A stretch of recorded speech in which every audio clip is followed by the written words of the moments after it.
अब लेते हैं रंजीत जी का सवाल, और इससे मिलता जुलता सवाल एक लाइव भी आया, पर पहले रंजीत का लेते हैं। व्हाट्सएप पे उन्होंने हमसे पूछा है कि मेरी पत्नी के पास एक फ्लैट है जिसमें मैं और मेरी पत्नी रहते हैं। मैं अपनी पत्नी को हर महीने किराया देता हूँ। मेरी पत्नी हाउसवाइफ है। क्या मैं अपनी पत्नी को दिए रेंट को हाउस रेंट अलाउंस में क्लेम कर सकता हूँ? इसके लिए मुझे क्या करना होगा? देखिए, बहुत सारे एम्प्लॉयज ऐसा करते हैं कि अपनी वाइफ को रेंट पे करते हैं। मतलब वो, मैं उस निटी ग्रिटी में नहीं जाऊंगा कि क्यों ऐसा करते हैं, लेकिन अगर उनकी वाइफ की इनकम नहीं है हाउस प्रॉपर्टी की, तो उन्होंने घर खरीदा कैसे? तो आप सेक्शन 64 को ध्यान से देख लीजिएगा कि कहीं ऐसा ना हो क्लबिंग ऑफ इनकम में आप फंस जाएं। आप हालांकि एचआरए, आपका जो स्पेसिफिक क्वेश्चन है कि क्या मैं एचआरए क्लेम कर सकता हूं, मैं ये मानकर चल रहा हूं आपकी बाकी सब चीजें बिल्कुल ठीक ठाक हैं, तो यस, आप क्लेम कर सकते हैं, उसमें कोई इशू नहीं है। और आपको उनको रेंट हर महीने देना होगा। हालांकि हम जनरली सलाह नहीं देते हैं वाइफ के साथ ये सब चीजें करने का, क्योंकि आपको रहना ही है और वाइफ के साथ ही रहना है और घर आप ही का है। तो उसमें अगर आप ना करें तो अच्छा है। हम सिर्फ पेरेंट्स के लिए बिल्कुल एडवाइस देते हैं कि आप पेरेंट्स के साथ दीजिए, और आपने किया हुआ है तो ऐसा कोई लॉ रिस्ट्रिक्ट नहीं करता है।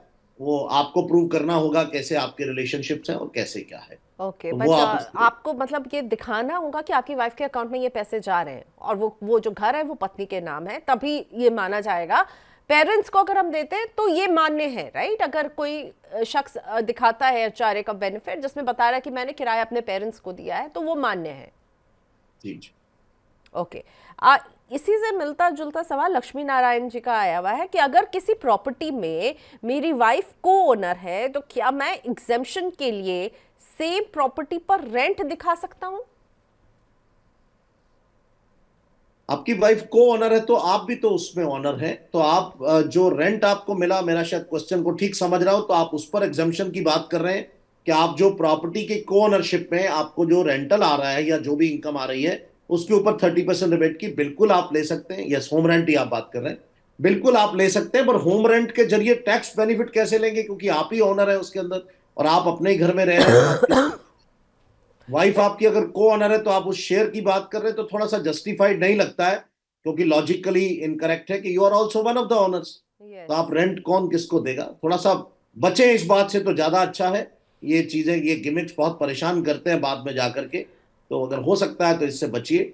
बाकी अगर अपना क्वेश्चन और थोड़ा इलेबोरेट कर लेंगे तो मेरे लिए आसान होगा इसका रिप्लाई। विनोद सर, अभी टाइम होता है जब हम लोग को ये सारे प्रूफ जो है सबमिट करने होते हैं, इसलिए एक बार बता दीजिए कि जब कोई रेंट के रसीद एचआरए क्लेम करने के लिए सबमिट करेंगे, तो what are the dos and don'ts, एक बार जरा बता दीजिए ताकि इसका ख्याल रखें लोग।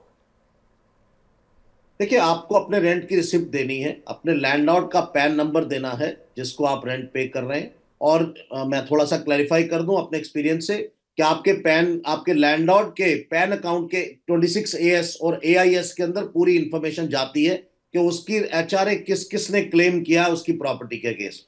सो जस्ट बी केयरफुल, उनका पैन नंबर जाएगा। और आपको रिसीट जो देनी है वो मंथली बेसिस पे देनी होती है, ऐसा नहीं कि एक साल की एक रिसीट बनेगी।